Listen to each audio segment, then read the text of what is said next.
Hello சொந்தங்களே, அஸ்ஸலாமு அலைக்கும். எல்லாம் எப்படி இருக்கீங்க?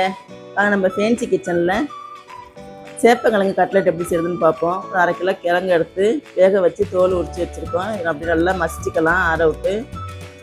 சின்ன வெங்காயம் ஒரு 1/4 கிலோ எடுத்து பொடிசாக எடுத்து போட்டிருக்கோம். கொஞ்சம் மல்லித்தலை போட்டிருக்கோம். தேவையான அளவு உப்பு போட்டுக்கலாம்.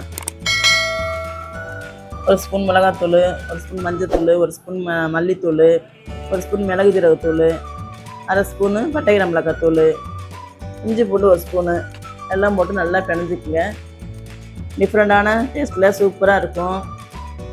நம்ம புளிக்குழம்பு வைப்போம், சேப்பங்கிழங்கு வறுவல் பண்ணுவோம். இது சேப்பங்கிழங்கு கட்லெட் பண்ணுறோம் நம்ம இப்போ. இதே போல் நீங்களும் உங்கள் வீட்டில் செஞ்சு பாருங்கள். நல்லாயிருக்கும், எல்லா சாதத்துக்கும் மேட்சாக இருக்கும். எல்லா மசாலாவும் போட்டு நல்லா அப்படி பரட்டி விட்டுக்குங்க.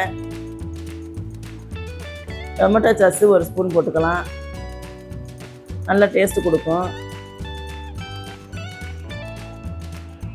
பிரெட்டு தூள் 2 ஸ்பூன் போட்டுக்கலாம். போட்டு நல்லா பிசைஞ்சிருங்க எல்லாமே.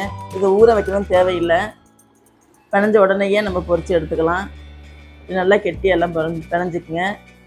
தண்ணியாக இருக்கிற மாதிரி தெரிஞ்சுன்னா பிரெட் தூள் இன்னும் கொஞ்சம் கூட போட்டுக்கலாம். நம்ம ஒரு கிண்ணத்தில் ஒரு முட்டையும் கொஞ்சோண்டு பாலும் ஊற்றி நல்லா அடித்து வச்சுருக்குறோம். ஒரு 1/4 டம்ளர் பால் ஊற்றினா போதும். இப்படி அடித்து வச்சுட்டு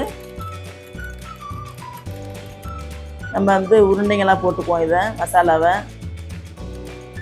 பிணைஞ்சி வச்சுருக்க கிழங்கு எடுத்து இப்படி உருண்டையாக போட்டு லைட்டாக தட்டிக்கலாம். ரொம்ப நைஸாக தட்டாதீங்க, கொஞ்சம் மொத்தமாக தட்டிங்க.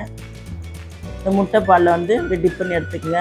எடுத்து ப்ரெட்டு தூள் இருக்குல்ல, அதையும் போட்டு நல்லா 2 சைடும் போட்டு பரட்டி எடுத்து கல்லில் போட்டு பொரித்து எடுத்துருங்க. நல்லாயிருக்கும். நீங்களும் உங்கள் வீட்டில் இதே போல் செஞ்சு பாருங்கள். சின்ன பிள்ளைங்கள்லேருந்து பெரியவங்க வரைக்கும் நல்லா விரும்பி சாப்பிடுவாங்க. டிஃப்ரெண்ட்டாக இருக்கும். அந்த வளவளப்பு தெரியாது, கிழங்கு உள்ள வளவளப்பும் வராது. செஞ்சு பார்த்துட்டு எப்படி இருக்குன்னு கமெண்டில் சொல்லுங்கள். மற்றவங்களும் ஷேர் பண்ணுங்கள், சப்ஸ்கிரைப் பண்ணுங்கள். அஸ்ஸலாமு அலைக்கும்.